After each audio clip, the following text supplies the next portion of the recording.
Consumer fed കാലി. തലസ്ഥാന നഗരത്തിലെ ത്രിവേണി സൂപ്പർ മാർക്കറ്റുകളിൽ പോലും റംസാൻ വിപണിയിലേക്ക് സബ്സിഡി ഇനങ്ങൾ ഇതുവരെയും എത്തിയിട്ടില്ല.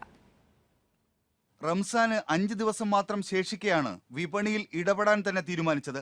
പ്രത്യേക പെരുന്നാൾ ചന്തകളുമില്ല. 13 ഇനം സാധനങ്ങൾ 20% വിലക്കുറവിൽ ത്രിവേണി നന്മ സ്റ്റോറുകളിൽ ഇന്നു മുതൽ റെഡിയെന്നായിരുന്നു പ്രഖ്യാപനം. പെരുന്നാൾ ആഘോഷിക്കാൻ വേണ്ട പച്ചരി, ബിരിയാണി അരി, പഞ്ചസാര തുടങ്ങിയവ സബ്സിഡി ഇനത്തിൽ കിട്ടുമോ എന്നറിയാൻ ഞങ്ങൾ ഇറങ്ങി.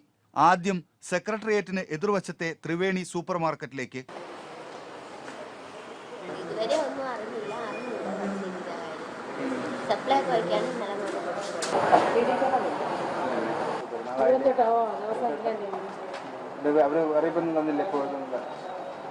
ഇവിടെ രക്ഷയില്ല.